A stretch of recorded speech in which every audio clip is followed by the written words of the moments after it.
Welcome to FYI, the podcast where we have brief career chats with various professionals. My name is David Ramirez. And my name is Sarah Shamasha. We are first-year experienced counselors, aka FYE. Hint, hint to our podcast name. Our vision with this podcast is to share the career journeys of alumni who started at the community college. We're starting in 3, 2, 1. Welcome to episode 7. Today we're going to do things a little bit different. We're going to switch it up for you. Our vision for today's episode is what we like to call Career Chats Counselor Edition.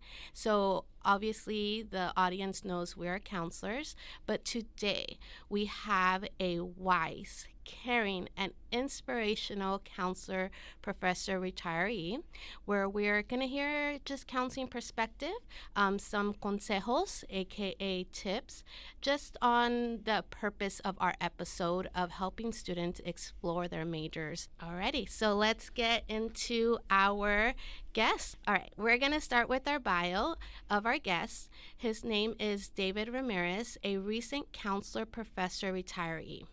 He was Puente co-founder at Southwestern College and worked to move the academic needle for 35 years. He retired from the college, but his work, it ain't done. No. David is originally from Echo Park, area of Los Angeles. Shout out LA. He graduated from Belmont High School and took some classes with famed Chicano icon Sal Castro, who the film Walkout was based on. He graduated from Cal State LA with a degree in speech communication and then received his master's degree in counselor education from the community-based block counseling program. David currently works with the Puente statewide office in Berkeley, supporting the community college and secondary programs. We love that intro, that bio, but welcome, David. welcome. Hi, good morning. Thank you for having me. We're very happy to have you. And just to kind of get things started a bit, to get to know you a little better, not as the counselor or the professor, but as the real David, we're going to do some rapid fire questions. Okay, I'm ready. You're ready. Okay. Okay, very first thing. Favorite cuisine? I thought I was ready. I'll go with Mexican. Favorite dish within that cuisine? Tacos, can't go wrong. Alrighty. One word you would use to describe yourself? Patient. Nice. What's one tradition you would love to do, whether it's with your family or just culturally? Spending time together, talking, listening. That's awesome. Favorite genre of music? Rock music. Okay, okay. And then what is one general education class you loved the most when you were in college? Speech communication. That's the class that turned things around for me. Awesome. And then describe your experience as a Puente counselor in one word. I could describe it in one book. One word, I don't know. Moving. Okay. One book, actually, I'm interested. What would be the one book you would use it to describe it? One book? No, I would have to write a book to describe it. I thought you had read a book and you're like, this encapsulates everything. Encapsulates? Is that a word? Encapsulates. Encapsulates, yes. Thank you. And then last question. How many jobs did you have before deciding to be a counselor?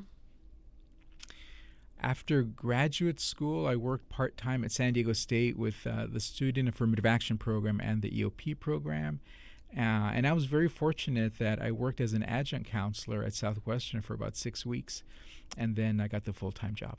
Awesome. Thank you so much for willing to participate in this little segment. So yes, thank you. I don't know if I would have been able to answer the question so quickly. So you were good on that rapid fire. Now we know if we ever need to play a board game or something, All right. We're going to call you just to bring you in. Well, like we mentioned, we are so happy to have you. Usually we like to give a little bit of background of how we got together with the guest and, what brought them here today. And as if you heard in his amazing bio, I actually connected with David. As you all know, that I was also Puentista myself. And so, I put this podcast out, and David reached out to me about the amazing work that you were doing at Statewide still right now. And so the visions of both works really collided, and so it's been some months in talk, and so we're just really excited to really have you here for our counselor edition. Is there anything you feel that in our bio or anything that we might have missed that you want to touch upon, or are we ready to just have our little chat? I'm ready to get started because I think a lot of it will come out in our discussion, in our plática. Okay, so our first question is going to be, tell us a little bit about what Puente is. So we're going to be talking about Puente throughout the episode. So for audience members that may not be familiar with the program, just give us a little bit of insight.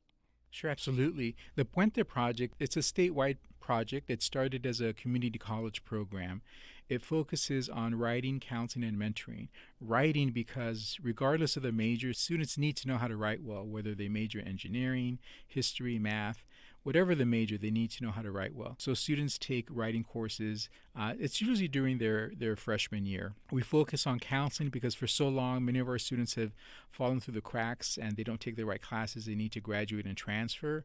So the Puente counselor will ensure that the students taking the classes that they need so that they could transfer to a local university. But we also like to talk to students about going to other places as well. We encourage students, I've encouraged students to cast a wide net and to not only look at schools that are nearby, but schools that are far away.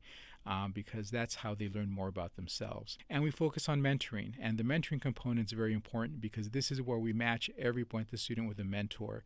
This helps the student get a better idea of the different careers that are available to them because you make choices based on what you know. And when I was growing up, I wanted to be a bus driver or a waiter because that's what I saw. My father was a waiter. We took the bus in LA. So that's what I thought I wanted to do. But, I went through school and I discovered and found out that I can do this work. I did it, and I'm glad that I did. So for over 40 years now, the Puente Project has focused on having students graduate community college and transfer to the university. It's proved successful, so now the Puente Project has also been started in the high schools, and it's going into about 30 years in the high schools and also the middle schools. That's so exciting, yes. And as I mentioned, I'm former Puentista here, so very transformative program. What are the key steps for students to be successful not only in their classes, but in their transition to getting a job in their preferred career or transferring? Like you said in my bio, I worked as a counselor professor for 35 years, and all those years I was involved with Puente. So after all those years, I came up with what I think are 3 pieces that really help to contribute to a student's success. The first is time management, because oftentimes I don't question the student's ability to do the work. Sometimes, though, I do question how they use their time. And I don't sit here like I have it all together because I'm still working on my time management. But if students are able to effectively get things done, they can even get more things done than what they have completed. So time management is a big one. Taking advantage of resources, I think, is really important to do.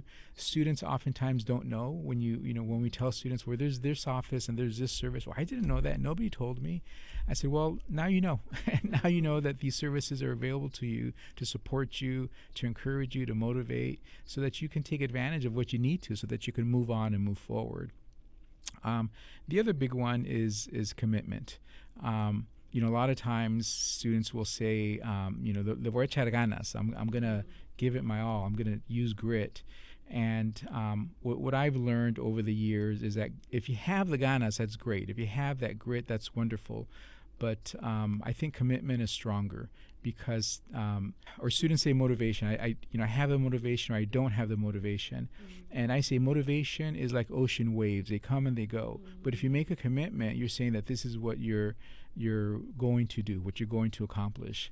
So I think that having that commitment over motivation, I think is really important to recognize so that they could really finish what they say they're going to finish. Alrighty, all those three were really great key points, and I have my little student cap on, and so I'm going to see if we could elaborate a little bit on commitment. My question comes more, right, if I'm a student and I start with a strong commitment for college, and as I'm going, I kind of lose the sense of direction or the guidance, or in your words, the commitment. What is some advice or some tips, consejos, that you would give to a student in this process? Mm-hmm. Well, in my experience, students often speak about motivation. I don't hear very many students come in and say that they have a commitment. They'll speak about motivation. Either they have it or they don't. So I would meet with students who come in who are or who have been on academic probation, or they've been disqualified, and I ask them, so what's happening? What's going on? And they say to me, well, I'm not motivated. I go, okay, well. And we talk, and for me to break the ice and get to know them so that I feel that comfort level, and hopefully the student feels the same thing, I'll say, well, with all due respect, your motivation isn't enough. You can't expect to stay motivated the entire semester. And to your question, students are motivated when the semester begins, but once the semester continues into midterms, during that time they lose their motivation, or their motivation decreases. So I say this is where commitment comes in, because if you have a commitment to doing school and using all the resources and asking the questions, then the chances of you finishing, I think, are stronger.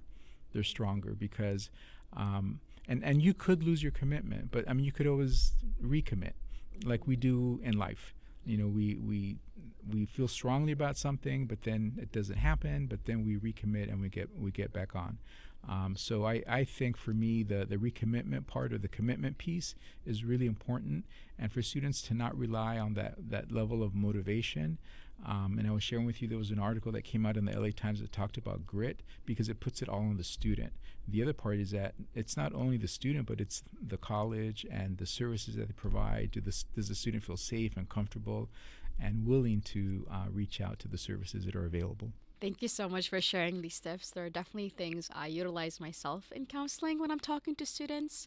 I think talking about the commitment aspect, that's where we kind of relate it to careers, because sometimes it's difficult to commit to something if you're not really sure what you're committing yourself to.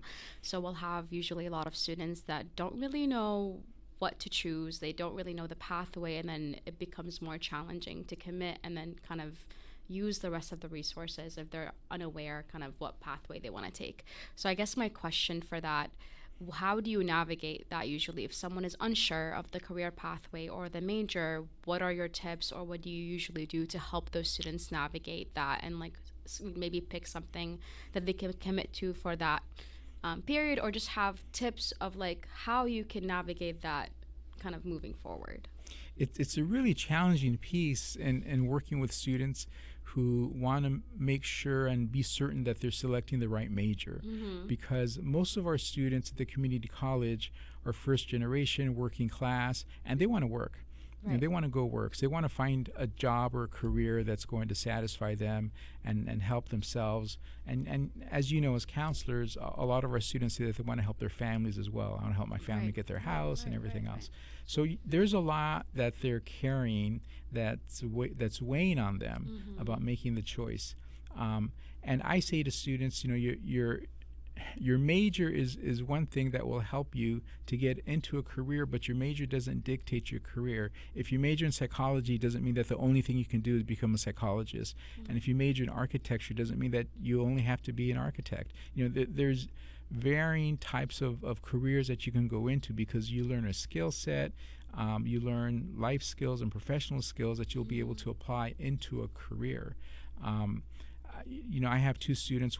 Two students had the same major, and they're working in totally different careers. One is a traditional counselor working with parents and their young children, and another one is in politics in Sacramento, and now she's a lobbyist. So you could learn the same subject matter, but you take that and apply it to whatever career you want to go into. And we don't always know what that's going to look like when we're at the community college. So students want to know after they graduate on Friday what job they're going to go to on Monday. Right. And that's not always the case. And I heard from a lot of students, they don't want to waste time. And for me, if they're taking classes that aren't part of their major or GE, I think that's okay. That's totally okay, because they're not going to waste time, because they're going to learn something that they may be able to apply later. Also, different experiences that they have. If they work with or they do internships or volunteer experiences in their community, their church, wherever they are, that will be of use somewhere down the road. But trying to get a young student who wants to finish and graduate and help their family to understand that, that's the challenge. So the next question is going to be, with all your experience and all the lives that you touch, can you share any stories or any experiences that you had with students that you want to share? Similar to, within our work in FYE, we see students at maybe the start of their journey or at some point of their journey, and we get to see the transformation that they make. And so just wanted to see if any stories you want to share on the platform today. Sure, absolutely. And there are many stories, and like you said, they're very transformative, because we see the students when they first come in, and they come in lost, confused. I often say to them, you're walking question marks. Some students don't even know what questions to ask. So after being in the program, and after we spend time with them, talk to them, get to know them better, and get to know their backstories, it's on us to encourage them and encourage them to move on. Some of the students that come to mind, there is Rosana, who I met in our very first year of Puente. She had completed high school in Tijuana, and she came to Southwestern not knowing anything about how to get started and how to take classes, where to take classes. This whole notion of transferring to a university was a very different and unknown concept to her. She graduated from Berkeley and is doing wonderfully in her career right now. Marisa Vasquez, who transferred to Berkeley as well, and she was at a point where she wasn't sure if she was in the right place, and we encouraged her to stay on. And fast forward to now, she's a professor at San Diego State in the doctoral program. Sofia Franco, who graduated from Sweetwater High School, and she initially wanted to be a nursing student, and there was something in me that just didn't feel like she wanted to do nursing. She was so creative and expressive. She ended up graduating with a degree in sociology. Christian and Ana Sanchez, their husband and wife, and their backstory is one that could have gone in a different direction. They owned a taco shop, and they had some struggles in doing so. They were a young family. They have 5 kids. And long story short, Christian is now ending his bachelor's degree at Stanford. He went to Stanford University on a full ride, and his wife Anna is going to be graduating from UC Berkeley. So here you have these 2 young people who had a taco shop and were going to do that, and now instead Christian will be a Stanford graduate, and Anna will be a Berkeley graduate, and their 5 kids will have these amazing role models to look to. And one other person that comes to mind is Jessica, who just recently graduated from law school at UCLA. Now she's a practicing attorney. So these and many more have done so much, and they did the work. I guided them and I showed them, gave them the confidence and support that they needed. But I think more importantly, they felt the cariño of what we provided to them, of myself and the English professor, and also what the Puente Project did for them to help them move on. That's so beautiful. Thank you. And like you shared, we don't have a long episode, but I'm sure we could be here for 3 hours to share all the stories. Easily. Yeah, definitely. And just big shout out too to all the folks that do Puente Community College, and other systems. Like you said, the cariño that folks put into students, and to be able to give that space makes a great impact. So also thank you to you for all your work as well. Happy to do it. That's awesome, honestly, just because I get a lot of students who are like, oh, my dream is Harvard, but I know it's not going to happen. I'm like, why would it not happen? Yeah. It can happen. So, and I think one key component that students sometimes like forget is now that you're going through community college, you are going through the education system. So you're showcasing that you can do this. You can do Harvard, you can do Stanford. This is you doing it. So thank you so much for sharing that. That's extremely valuable for students to hear. Absolutely. Okay. We kind of may have our last question, may not have our last question. This question, just to kind of share more about your experience as a Puente counselor and just other learning communities in general.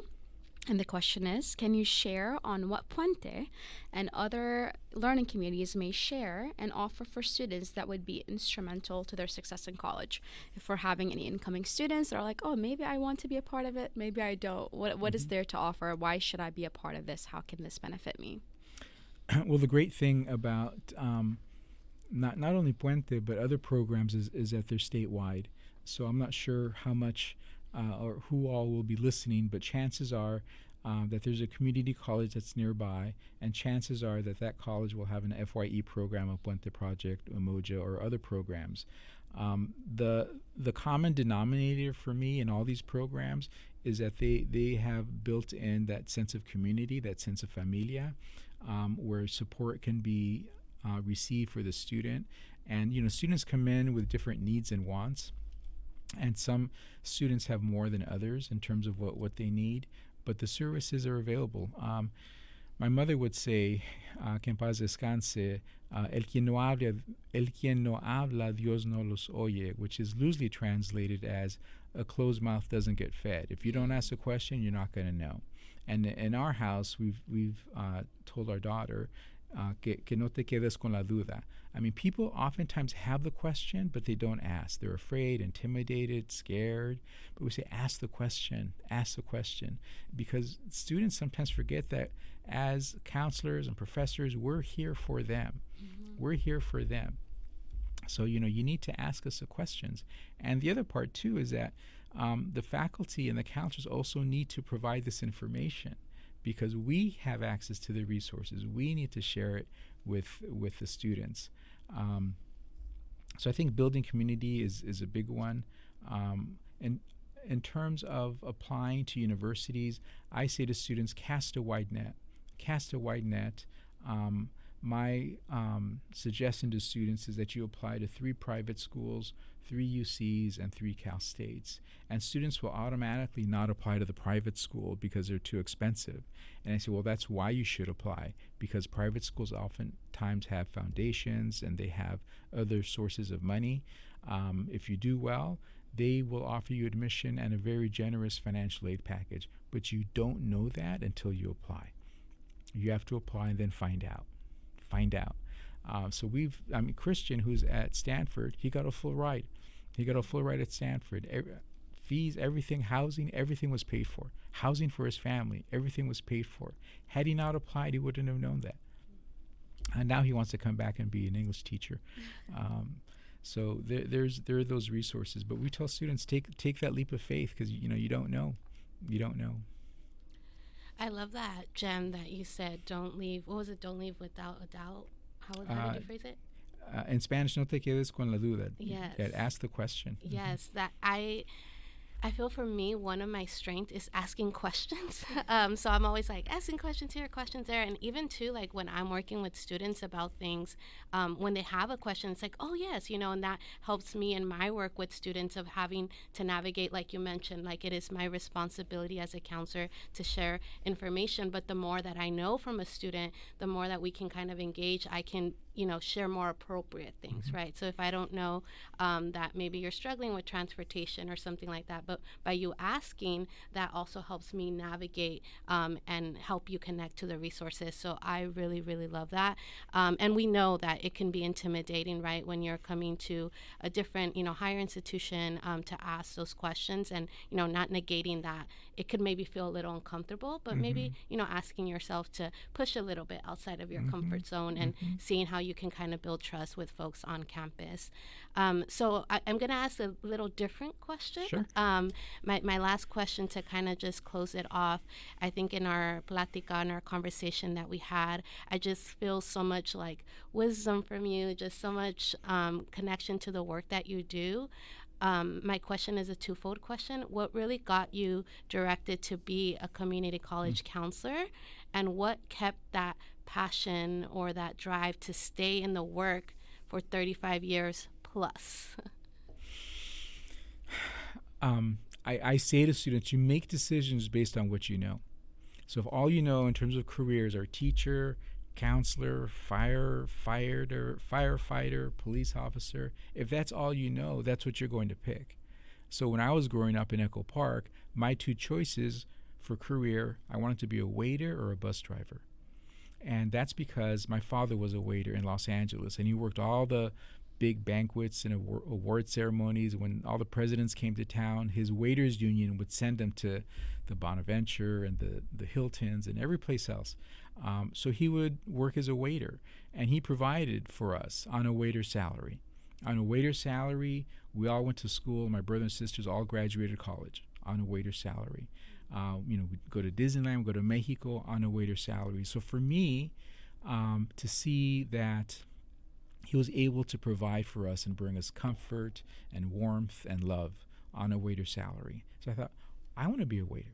I want to be a waiter. So that was my first choice. My second choice was being a bus driver, because we grew up in Los Angeles and we didn't have a car. Our family did not have a car for I don't know how many years.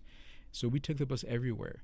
We went to Disneyland on the bus. We went to church on the bus. We went to go get groceries at the Mercado Central in downtown LA, which isn't there anymore, but everything was on the bus.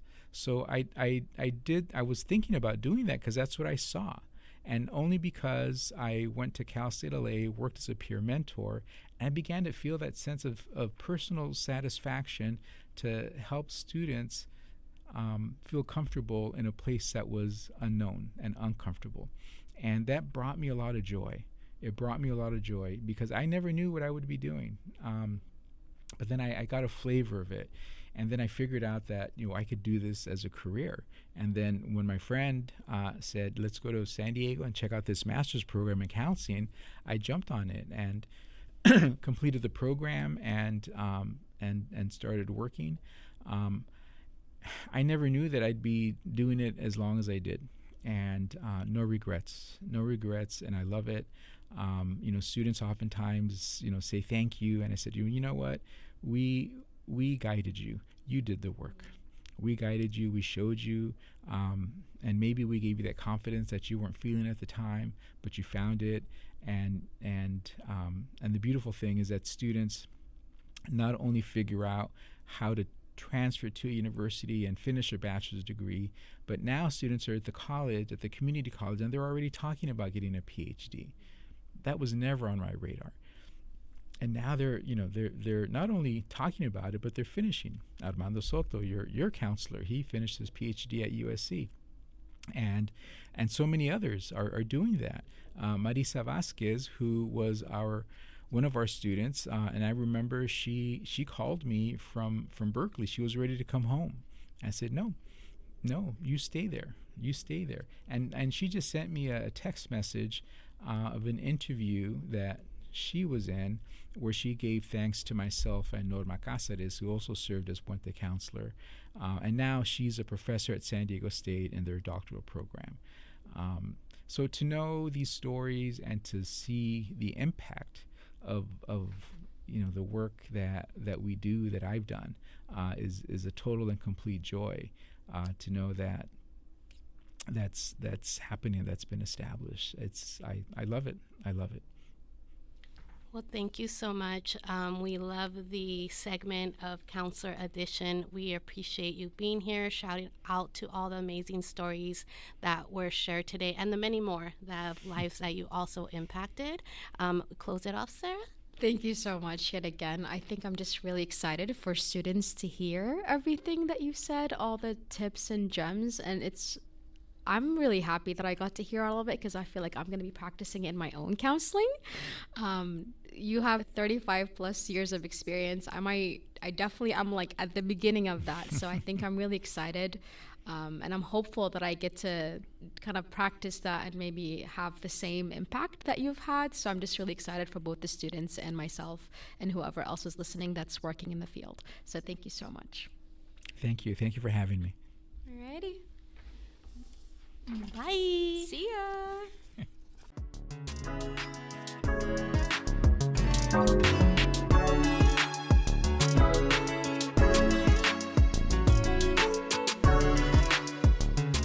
This has been the FYI podcast with the counselors of Grossmont College, brought to you by Zaravan Ali from Griffin Radio.